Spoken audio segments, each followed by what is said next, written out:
Alright y'all, Rob Anderson with Clean Power Wash. So, told you guys I slowed down a little bit on some of the videos because quite frankly, I'd run out of things to teach you. I run out of things to show you.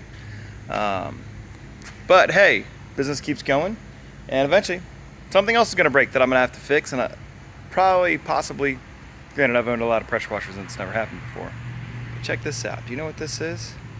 This is a dipstick. But Rob, there's something wrong with the dipstick. It's supposed to have this little handy dandy thing to pull it out. So, first and foremost, if you're able to, well actually, first and foremost, don't break this! Don't break it! Ridiculous! But, this was jammed down into the cylinder here, and into your actual pickup tube, and newsflash, here's my Frankenstein connector that we put on here. So one of the things to talk about was basically to put compressed air into it. We tried that while it still had oil in it. Didn't really do anything. I sprayed some PB Blaster in just so that around this could kind of lubricate it a little bit. It also helps to just get a little bit of seal.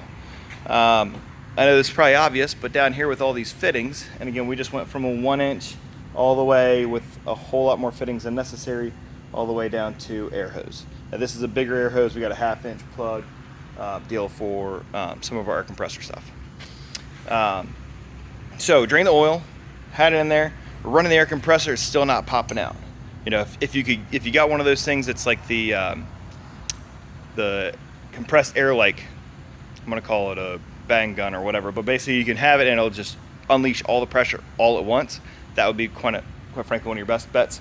But it still wasn't moving. Air was still getting around it, and so all I did was I took little wrench and just tapped on here a couple times while the air's flowing into it. Next thing I know, sucker just shoots out over my head, and I did a little happy dance because this was obnoxious. By having this in the condition that it was in, oil would have been able to leak out while we were doing jobs and stuff. So now this is taken care of. We can put a new dipstick in here, or actually we've got enough old machines that we can just pull one from one of those, put it in there. Crazy thing is this pressure washer, maybe a year old. It's GX800. You'd do the same process though if it's a GX690 or quite frankly any other machine that's got a dipstick. Compressed air, PVC, or put your Teflon tape fitting on all your fittings so you got a nice tight seal there. Get her done. So now we can actually use the machine and finish repairing it. We got to do some check valve stuff on this one. So hope that helps. I really, quite frankly, hope you never have to deal with this, but if you do, now you know a video on how to get it done. Have a great day. See ya.